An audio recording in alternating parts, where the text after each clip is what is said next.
हम छोटे थे ना, तो कभी कभी रोते रोते भी मुस्कुरा देते थे। नादान थे, बच्चे थे। पर बड़े होने के बाद जब आस पास हम देखते हैं कि गम मिल रहा है, या अपने हिसाब से ज़िंदगी नहीं जी रहे हैं, या कुछ भी गलत हो रहा है, या अपने हिसाब से नहीं हो रहा है, तो और ज़्यादा मुस्कुराते हैं। क्या हम गमों को एब्जॉर्ब करना भूल गए हैं? आई गेस हम कभी कभी खुल के मुस्कुराते हैं तो बहुत सारी चीज़ों के लेयर्स को अपने अंदर बंद कर देते हैं। तो क्या हम अपने इमोशंस को जानते हैं? हमें रेगुलेट करना आता है? हाय, मेरा नाम जिया है और आप देख रहे हैं, सुन रहे हैं ख्यालों वाली खिड़की। मैं अक्सर मानती हूँ कि जब भी कोई इंसान मुस्कुराता है तो उसकी मुस्कुराहट के दो अलग अलग वर्जन होते हैं। खुल के मुस्कुराना, या दूसरा अंदर जो कुछ चल रहा है उसे दुनिया से छुपाना है। और जब हम उन चीज़ों को छुपाते हैं तो जो नेचुरली मुस्कुराहट आती है उससे कई ज़्यादा और मुस्कुराते हैं। हम कभी कभी खुद को धोखा देते हैं, नहीं नहीं सब कुछ सही है, सब कुछ ठीक है, और इसके लिए हम ज़्यादा मुस्कुराते हैं। लेकिन दुनिया पागल नहीं है, वो आपकी कभी कभी इस फेक मुस्कुराहट को समझ जाती है। एक एग्जाम्पल देती हूँ मैं आपको। आजकल क्रिकेट में एक चीज़ चल रही है, हार्दिक पांड्या। क्रिकेट में उनकी कप्तानी, टीम, सब कुछ बदल गया।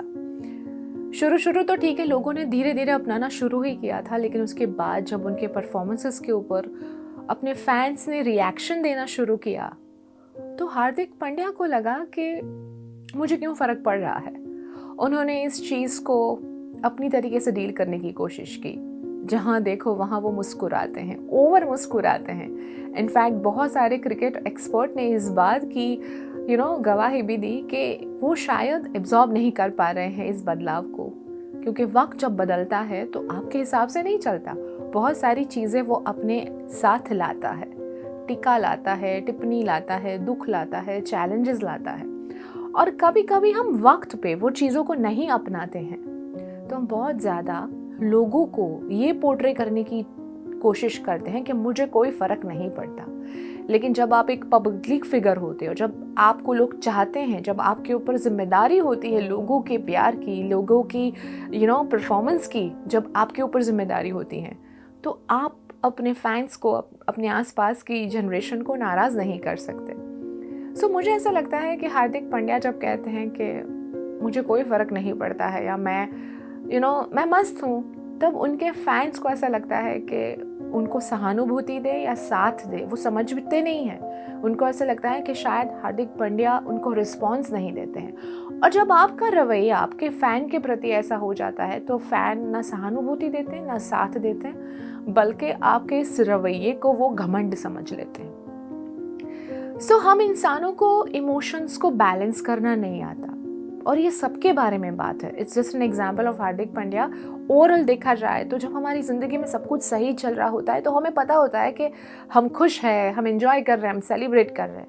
लेकिन जब भी हमारी ज़िंदगी में सेटबैक आता है या हमारे हिसाब से नहीं हो रही होती है ज़िंदगी, तो हम कभी कभी इस इमोशन को कैसे रेगुलेट करें वो समझ ही नहीं पाते हैं। और मुझे लगता है मैक्सिमम टाइम पे सब कुछ सही चल रहा है, सब कुछ ठीक चल रहा है, जब हम खुद को कहते रहते हैं, इस चक्कर में हम बहुत सारे इमोशंस के ऊपर आउट ऑफ कंट्रोल हो जाते हैं। हाउ टू रेगुलेट इमोशंस, कुछ ऐसे छोटे छोटे तरीके जो आपको ज़िंदगी के हर सेटबैक में, ज़िंदगी को डील करते हुए, ज़िंदगी की हर लड़ाई में आपका इमोशंस आपके कंट्रोल में हो सके। और ये सीखना बहुत ज़रूरी होती है क्योंकि हम सबकी ज़िंदगी बड़ी चैलेंजेस से भरी हुई है। सबसे पहला पॉइंट, शांत रहो। बहुत डिफिकल्ट है ये।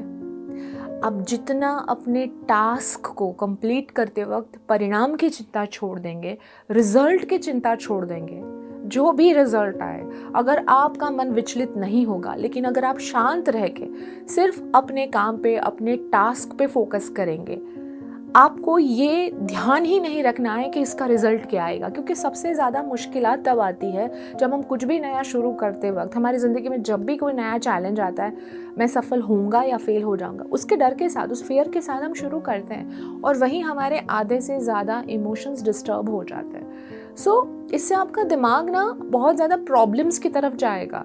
सो जस्ट कीप काम, शांत रहो। धीरे धीरे आपका दिमाग ना इस इमोशन के साथ बैलेंस करना सीख जाता है और फिर आपका दिमाग सॉल्यूशन की तरफ सोचता है। जब सॉल्यूशन की तरफ हम सोचते हैं तो हमारे इमोशंस ना हमारे कंट्रोल में रहते हैं। ये मैंने खुद एक्सपीरियंस किया अपनी लाइफ में। तो जब भी आपको लगे कि अभी आपका टाइम आपके फेवर में नहीं है, जस्ट कीप काम, मन को शांत रखो। दूसरी चीज एंड वेरी वेरी इंपॉर्टेंट, कई बार हम टेम्पररी फीलिंग्स को परमानेंटली अपने दिल और दिमाग में जगह दे देते हैं और फिर उसकी वजह से क्या होता है, पूरे दिन ओवर थिंकिंग का शिकार होते रहते हैं और फीलिंग्स के साथ अटैच हो जाते हैं। जब आप टेम्पररी फीलिंग से अटैच हो जाते हैं तो परमानेंटली आपको मिलता है इमोशनल बैगेज। आपकी कोई ऐसी सिचुएशन है आपके प्रोफेशनल लाइफ में, कुछ आपके हिसाब से नहीं हुआ, अब वो टेम्पररी फेज है, हमेशा तो ये चीज़ें नहीं रहने वाली है, लेकिन आप ओवर थिंकिंग कर रहे हो, आपके इमोशंस ट्रिगर हो रहे हैं और उसके आसपास की जो भी घटनाएं हो रही है आपके प्रेजेंट में, आपके घर में, आपकी और दूसरी जगहों पे उसका अफेक्ट होता है। सो क्या करना है, किसी भी टेम्पररी फीलिंग्स को परमानेंटली अपने दिल और दिमाग में घर बनाने नहीं देना है और वहीं आप सीख जाओगे कि आपके इमोशंस आपके कंट्रोल में कैसे रहते हैं। तीसरा, ध्यान योग। स्कूल में हम सबको ना कभी कहा जाता है मेडिटेशन करो, फोकस करो, स्टडी पे फोकस करो, याद है?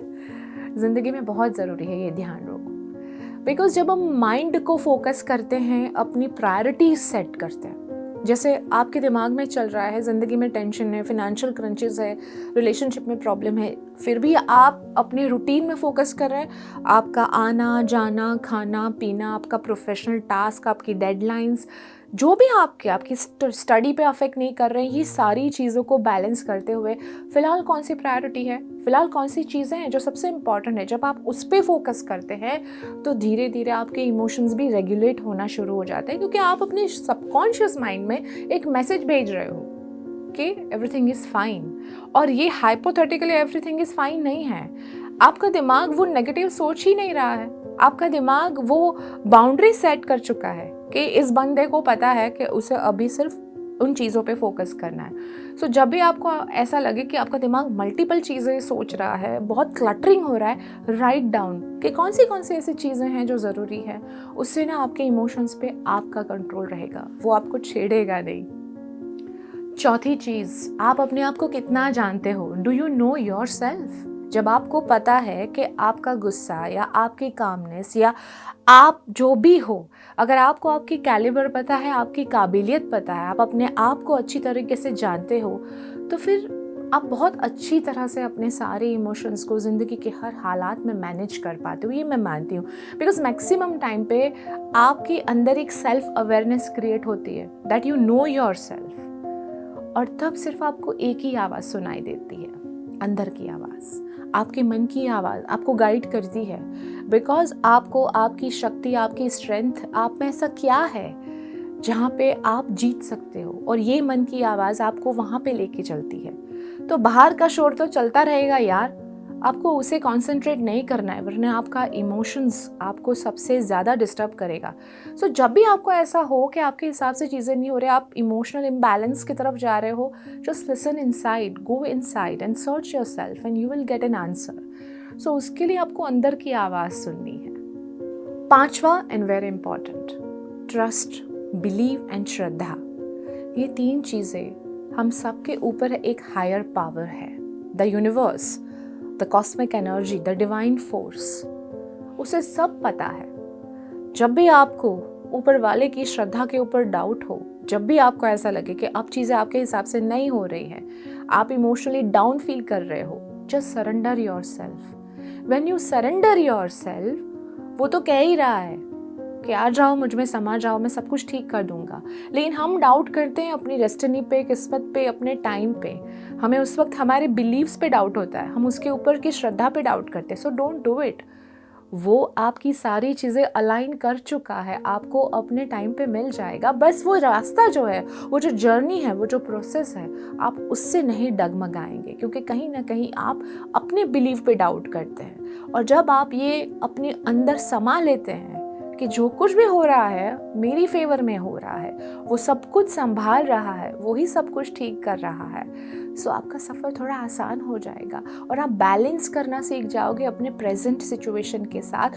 And then you accept everything जो भी लाइफ में आपको मिल रहा है। उसके बाद आप सेटबैक के साथ डील करना सीख जाते हो, ड्रॉबैक के साथ डील करना सीख जाते हो, और आपको पता चलता है कि कहाँ कैसे आपकी इमोशनल जर्नी जो है वो आपको कंट्रोल कैसे करनी है, क्योंकि आपका माइंडसेट फिर सीख जाता है how to regulate your emotions. ऐसा मैं मानती हूँ, और मैंने इसे लगातार अपने जीवन के कुछ सालों में सीखा है कि ये एक दिन में, 10 दिन में या 21 दिन में नहीं होता है।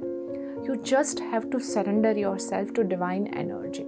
ये बहुत इंपॉर्टेंट चीज़ है, और ये हमें किसी स्कूल में और कहीं पे कोई सिखाता नहीं है, और ये सबसे सैड पार्ट है। सो आई बिलीव हमारे इमोशंस ना हमारी बैंक बैलेंस है, इसे खर्च करने से पहले 1000 बार सोचें, और जब आप इसका ख्याल रखते हैं तो आपकी ज़िंदगी जीने का नज़रिया बदल जाता है, ऐसा मैं मानती हूँ। मेरा नाम जिया है, आप देख रहे हैं ख्यालों वाली खिड़की। Thank you for watching.